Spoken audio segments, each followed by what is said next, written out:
पिछले 4 दिन से 21 तारीख से सचमुच मुझे भी कुछ ऐसे विचित्र अनुभव हो रहा था कि चारों ओर से, सारे विश्व से जितने भी बाबा के बच्चे हैं, सबके दिल के अंदर प्राण मां की याद जागृत हुई है। हर एक अलग अलग रूप से ऐसे याद कर रहे हैं, ऐसी कविताएं बना रहे हैं, ऐसे ऐसे मम्मा के चित्र बनाए हैं, गीतों का तो भरमार बना हुआ है। यहां तो एक सीडी भी निकला है, परंतु पता नहीं कितने लोगों ने कितने मम्मा के गीत बनाए हैं। और आश्चर्य की बात है, अब तक जितने भी फोटोग्राफ्स सारे वर्ल्ड में मम्मा के संबंधित जिन जिन के पास थे, वो भी सब इकट्ठा करके एक फिल्म के रूप में अनेकों ने बनाया है। इतनी फिल्म मम्मा के ऊपर बना हुआ हमने कभी सोचा भी नहीं। जो रोज मैं देख रहा हूं अलग अलग गीतों में, आवाजों में और चित्रों में, जब मैंने भी कभी नहीं देखा था ऐसे चित्र, तो उन फिल्म में उन्होंने ऐड किए हैं। और ऐसे लग रहा था कि बाबा की प्रत्यक्षता तो होना ही होना है, पर इससे पहले ब्राह्मण परिवार में मम्मा की प्रत्यक्षता इस बार हो गई है। मैं क्या बताऊं, हम सोचते थे कि समय के अनुसार कुछ बातें हम लोग अपने दिल में ही रखते थे, क्योंकि जो हमने देखा, हमने पाया, परंतु हम आपको कोई ऐसी वर्णन करें जो इस समय पर आपके सामने ऐसे जो मूर्तियां हैं, दादियां हैं, तो उनको देख करके ही अव्यक्त बाबा की पालना से ही सारा परिवार इस समय पर पल रहे हैं। तो इसीलिए हम लोग सोचते थे कि हम अपनी पुरानी बातें बता करके, तो उससे उन लोगों को एक मन में ऐसा ना आवे कि भाई हमने तो देखा ही नहीं, हमको तो मालूम ही नहीं। तो ऐसी फीलिंग किसी को ना आवे, जैसे बाबा कहते थे कि लास्ट सो फास्ट। तो इसीलिए हम लोग कई बार कई बातें दिल में ही अपने लिए ही जैसे रखे हैं। परंतु ये जो 4 दिन का जो अनुभव रहा, तो उसमें ऐसा लगा कि नहीं, अभी मम्मा की प्रत्यक्षता भी होना या समय आ गया है। तो इसलिए आज मैं भी जो मम्मा मैंने देखी, सुने भी बहुत है, पढ़े भी बहुत है, परंतु मैं केवल आपको वही बता रहा हूं जो मैंने देखा है, जो मेरे दिल में है, वो आपके सामने मैं बताना चाहता हूं। जो भी बच्चा पैदा होता है तो पहले वो मां को ही जानता है। भले मैं बेंगलुरु से सन 1960 में पहली बार 3 मास का बच्चा था, ज्ञान में बाबा से मिलने आया था, एक ही संकल्प लेके कि मुझे बताया गया कि स्वयं भगवान प्रजापिता ब्रह्मा के शरीर में आकर के मुरली सुनाते। जो भी ज्ञान मैंने पढ़ा था, मुरली भी सुना था, और 2 किताबें थे, एक है सच्ची गीता, जो मम्मा की ही सारी मुरलियां थी या प्रवचन थी, और दूसरा अंग्रेजी में रियल गीता था, जो बाबा ने जगदीश भाई द्वारा लिखाया हुआ था। ये दो किताबें मैंने 3 मास के अंदर बहुत अच्छी तरह से पढ़ा था। तो ज्ञान की पूरी गुह्यता वो सच्ची गीता जो हिंदी में पब्लिश किए हुए थे, उसमें से मैंने ज्ञान की रहस्य को सीखा। तो इतना ऊंचा ज्ञान ये स्वयं भगवान के अलावा और कोई नहीं दे सकते। तो मैं आबू पर्वत पर मिलने आया, परंतु पहले पहले साकार बाबा का दर्शन तो किया। खड़े खड़े चाय पी रहा था तो बाबा अचानक बाहर आए। तो जैसे ही मैंने बाबा को देखा तो मेरी क्या अवस्था उस समय पर हुई थी, जिनके लिए मैं अपने मन में जो अपनी भावना स्वयं भगवान इस तन में आते हैं, तो वो तन को देखते ही इतना अच्छा लगा, इतना अच्छा लगा। हालांकि बहुत संतों से मिल चुका था, साउथ में तो बहुत ही गुरुओं का सिलसिला है, परंतु बाबा को देखते ही बिना कुछ बोले ऐसा लगा भगवान आया है, नहीं आया है, परंतु ये तो हो तो ऐसा गुरु हो। तो दिल में जैसे बाबा बस गया था, परंतु मिलने का समय फिर शाम का था। पर समय अनुसार या यहां का सिस्टम के अनुसार पहले पहले मम्मा से मिलना हुआ। फर्स्ट टाइम जैसे ही मम्मा सामने बैठी थी, दृष्टि दे रही थी, दृष्टि में जो मम्मा की पवित्रता की जो आकर्षण, जो शक्ति की जो आकर्षण, मुझे क्या हुआ वो आज भी नहीं मैं बता सकता हूं। मम्मा उठ खड़ी हुई और मैं भी जहां से बैठा था खड़ा हुआ, तो मम्मा भी आगे आ रही है, मैं भी आगे आ रहा हूं। तो आप सोचो, जैसे एक छोटा सा बच्चा मां के बाहों में कैसे जाते हैं, तो इस प्रकार का अनुभव पहली बार मम्मा को देखते मिलते मुझे अनुभव हुआ। जाने अनजाने दिल से, मुख से मां, मम्मा, मां, मां ऐसे जैसे अपने दिल से निकल रहा था।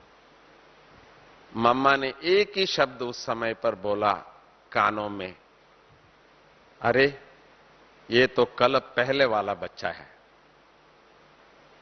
आप सोचिए, 3 मास का बच्चा था मैं, मुझे आगे पीछे कुछ नहीं पता, और मम्मा कह रही है ये कल पहले वाला बच्चा है।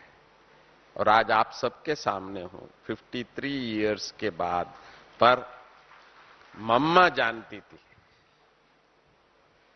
मैं इसीलिए बताया, मां मेरी वो कौन थी। किसी भी आत्मा को देखते ही परखने की शक्ति उनके अंदर थी, ये मैं बताना चाहता था। बाबा कभी आज तक भी सीधा नहीं बोलेगा, जनरल आपको पूरा ज्ञान देंगे। ये कभी किसी को नहीं कहा कि आप कौन हो, नहीं, जनरल आपको सब बताएगा। पर मम्मा एक ही आत्मा थी बाबा के बाद कि आपको देखते ही वो बता सकती है आप कौन हो। बाबा के लिए तो हम कहते ही है कि बाबा आत्माओं को ही देखता है, बाबा कभी शरीर को नहीं देखा है। साकार बाबा का, शिव बाबा तो शरीर को देखता ही नहीं है, पर ब्रह्मा बाबा का भी हम सबको यह अनुभव था कि आत्मा को ही देखता था। परंतु मेरा मम्मा के साथ भी यही अनुभव है 5 साल मम्मा के साथ रहा, तो मम्मा भी आत्माओं को ही देखती थी और मम्मा को भी हमारी पूरी जन्म कहानी, हम कौन है, मम्मा देखते ही बता देती थी। तो परखने की शक्ति सबसे ज्यादा मैंने मम्मा में देखा, और मम्मा का गाइडेंस भी, जिस आत्मा को जिस तरह से गाइडेंस देने का प्रैक्टिकली, जैसे छोटे बच्चे को हाथ पकड़ के कैसे चलाया जाता है, मैं भी 3 मास का बच्चा था ज्ञान में, तो जैसे मेरा जन्म मम्मा से हुआ, ऐसा अनुभूति मुझे हुई कि जिसको हम मर्जीवा जन्म कहते हैं, दिव्य जन्म कहते हैं, तो मां मुख से जो निकला और जन्म हुई, और मम्मा ने हाथ पकड़ के 5 साल तक कैसे चलाया, वो कभी भी मैं नहीं भूल सकता हूं। और कहा भी जाता है, किसी में कोई संस्कार है वो मां की है। शिवाजी के लिए भी कह जाता है कि भाई मां ने इनको ऐसा बनाया। तो मुझे भी मेरा पर्सनल अनुभव जो भी आज मैं हूं, बाबा का आशीर्वाद, बाबा का ज्ञान, बाबा की शक्ति, बाबा की अपने हिसाब से गाइडेंस, परंतु एक्यूरेटली क्या करना क्या नहीं करना, ये सदा ही मैं मम्मा से पूछता था। यहां तक बाबा से भी कुछ पूछना है, बाबा से कोई बात डिस्कस करना है, तो पहले मम्मा से, जैसे फिर मम्मा मुझे समझाती थी वैसे मैं बाबा से बात करता था। इसका एक विशेष कारण भी है। मुझे वैसे भी कहा जाता था यज्ञ में, ये तो मम्मा का है। मैं साउथ के होने के कारण हमारे में कुछ थोड़ा सा भावना की एक संस्कार साउथ में ज्यादा है, भक्ति का ही समझो आप। तो मुझे जब ये मालूम पड़ा, ये अनुभूति हुआ, वो फिर मैं आपको कभी सुनाऊंगा कि मैं बाबा से मुझे क्या क्या अनुभूति हुई, क्योंकि आज मेरी मम्मा की बात डे।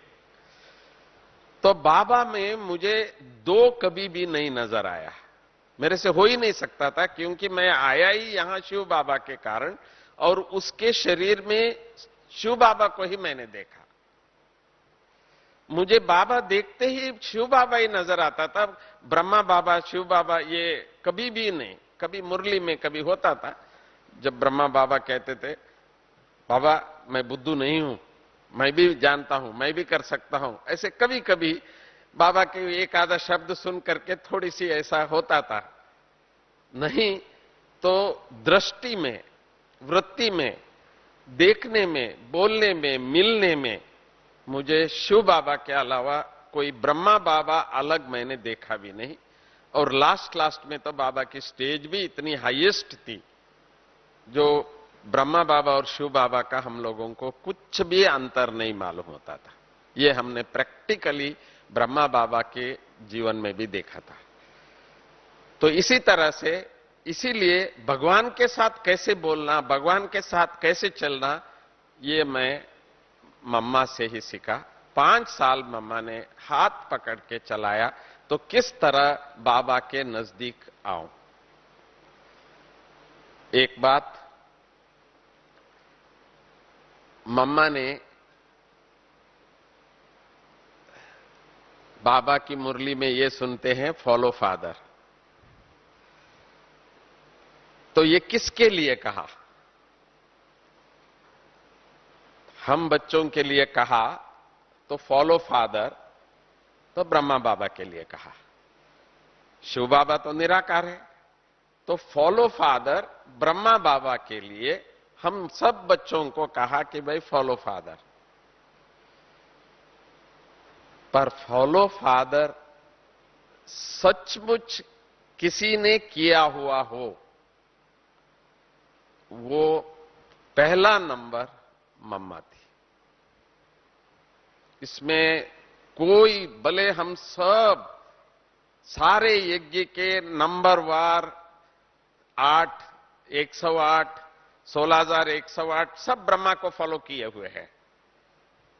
पर इन सब में भी फॉलो फादर में नंबर 1 मैंने जो पहले पहले देखा वो मम्मा थी, क्योंकि दूसरे दादियों के संपर्क में भी थोड़े से बाद में आए, बाबा के बाद आए, परंतु सचमुच ब्रह्मा बाबा को 100% फॉलो किया हुआ है तो वो मेरी मां थी। क्या फॉलो किया मम्मा ने? जिस बात के लिए आज भी हम लोग मेहनत करते हैं, अमृत वेला, मम्मा 2-2:30 बजे के बाद कभी नहीं सोई है।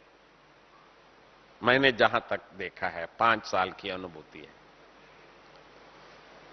मम्मा फॉर्चुनेटली बेंगलोर में हमारे साथ 3 मास रही। लास्ट दिनों में संपूर्ण मम्मा 3 मास रही, और उस समय की मैं दिनचर्या या वो मैंने जो देखा वो ये है, जो अमृत वेला एक्यूरेटली 2-2:30 बजे के बाद कभी मम्मा ने नहीं सोया, ये मम्मा का ये पहला रिकॉर्ड है। दूसरा, मम्मा को जितनी बाबा के ऊपर निश्चय, बाबा, मैं शिव बाबा के लिए कह रहा हूं अभी, जैसे मुझे भावना में थी कि ये शिव बाबा है, ऐसे मम्मा भी बाबा को कभी ब्रह्मा बाबा के रूप में नहीं देखा। मम्मा सदा ही ऐसा समझती थी जैसे स्वयं भगवान सामने है। तो मम्मा की व्यवहार, एक ही मम्मा की, मैंने और सबका देखा था कैसे बाबा के साथ फ्रेंडली रहते थे, खेलते थे, हंसते थे। मैंने भी बाबा के साथ बैडमिंटन खेला हूं, अनेक प्रकार के बाबा खेल आदि सब करते थे, किए हैं। पर जैसे दूसरे इजी हो जाते थे ऐसा कभी भी नहीं हो पाया, क्योंकि मुझे भगवान ही दिखता था। और मैंने जो देखा, मम्मा भी बाबा को सदा ही भगवान के रूप में देखती थी। इसका पहला पहला उदाहरण, हम सभी यज्ञ के ब्राह्मण परिवार के आदि से सभी बाबा से कुछ न कुछ पूछते होंगे, बोलते होंगे, लेन देन करते होंगे, परंतु मम्मा का जो पार्ट हमने जो देखी, हुकुमे हुकुम, बाबा जो कहे वही करनी है। तो इसीलिए बाबा से कभी पूछताछ करूं, क्लैरिफाई करूं, अपनी राय दो, वो तो क्वेश्चन ही नहीं उठता है। तो मम्मा की एक ही शब्द बाबा के सामने, जी बाबा। कभी मैंने 5 साल में नहीं देखा कि मम्मा कुछ बाबा को राय देते हुए या कुछ बोलते हुए या कुछ ऐसा नहीं। हां, बाबा बोलते हुए मैंने देखा है, पर मम्मा की जवाब जो है वो केवल जी बाबा, जी बाबा। हम बच्चों से जितनी प्यार से मां हंसते हुए, बहलते हुए, बोलते हुए, बहुत रमणीक, बहुत लाइट, बहुत मीठा, बहुत स्नेही, पर वही मम्मा जब बाबा के सामने कभी भी सिर भी ऊपर नहीं, ऐसे जी बाबा, जी बाबा। एक ही एग्जाम्पल देखा पूरा यज्ञ में। आज इस सबको देखने के बाद भी मैं अपना अनुभव आप सबके सामने कह रहा हूं कि सचमुच हमको भगवान ही मिला है। ब्रह्मा के तन द्वारा स्वयं भगवान शिव बाबा इस धरती पर आए हैं, तो इसकी जो अनुभूति फॉलो फादर मम्मा करती थी। एक और विशेषता, सदाई मुरली में आपने एक बात सुनी है, जो निरंतर याद, निरंतर बाबा के साथ कौन रह सकता है? जो मनन चिंतन करना जानते हैं वही बाबा को साथी बना सकता है। आप ये सोच लो, मुरली एक बार पढ़ लिया या कभी बीच बीच में रिपीट कर लिया, इससे हम लोग पूरा समय जैसे बाबा के साथ रह सके। मम्मा की क्या पुरुषार्थ थी। जो मुरली बाबा चलाते हैं आज, वो मुरली लिख करके मम्मा को पहले मिलती थी, ईशु दीदी देती थी, फिर मम्मा वो मुरली इतनी मनन चिंतन कर लेती थी। फर्स्ट पूरा बाबा की मुरली सारे दुनिया को जाने से पहले वो मुरली मम्मा पूरा दिन उसको मनन चिंतन करके दूसरे दिन सुबह बाबा आने से पहले मम्मा मुरली चलाती थी। बाबा तो सागर है, बाबा तो हर बात की सब कुछ एक मुरली में होता था। हम कहते थे ये लहरें हैं, कहां से उठता है कहां जाता है कहां, ये नहीं, पर उसी मुरली को मम्मा पूरी तरह से पढ़ करके मनन चिंतन करके दूसरे दिन हमको सार में बता देती थी मम्मा, एक्यूरेटली। एक ही बात पर बाबा ने कैसे कैसे समझाया, मुरली को जैसे एकदम हमारे दिल के अंदर, दिमाग के अंदर बैठ जाता था। तो ये मनन चिंतन का स्वयं भगवान की जो मुरली को पहले पहले जो मतन करती थी, मनन चिंतन करती थी, वो मम्मा। कभी भी आज सारे यज्ञ में, चाहे हमारे प्रकाशमणि दादी है या और अन्य दादियां भी है जिनका नाम बाबा लेते थे कि भाई ये बहुत अच्छी भाषण कर सकती है, बहुत है, पर ये सब किसने सिखाया? किसी से आप पूछेंगे, हम सब एक ही बात कहेंगे, मम्मा ने सिखाया। कर्म के बारे में मम्मा बताएंगी तो कर्म क्या है, अकर्म क्या है, विकर्म क्या है, सुकर्म क्या है, हर बात की इतनी डिटेल में, ये मम्मा की विशेषता थी। तो भाषण कैसे करना सीखना है, तो जितने भी हम लोगों ने सीखे हैं तो वो मम्मा से ही सीखे हैं। तो आज भी यज्ञ में ये मशहूर है, बाबा और मम्मा 14 साल तपस्या की, फिर यज्ञ में यहां भी 65 तक मम्मा रही। तो सारा यज्ञ का कंट्रोलर, पहला ब्रह्मा कुमारी ईश्वरीय विश्वविद्यालय का मुख्य प्रशासिका, हेड ऑफ द ऑर्गेनाइजेशन, बाबा अपने को कभी भी नहीं कहा है, कहते ये है। सचमुच संस्था में आज एक नियम है, जो best management in the world जो हम लोग कहते हैं, तो इसका नींव जो है वो हमारी मम्मा है। आज ये संस्था एक बहुत अच्छे इंटरनेशनल संस्था बनकर के जो चल रही है, इसका पूरी शिक्षा, ट्रेनिंग और प्रैक्टिकल इस यज्ञ को इतने सालों चलाया मम्मा ने, तो ये सारी क्रेडिट, विशेषता ये मम्मा की थी, पर बहुत इनडायरेक्ट। कभी किसी को, जैसे हम लोग दादी से बात करते थे, दादी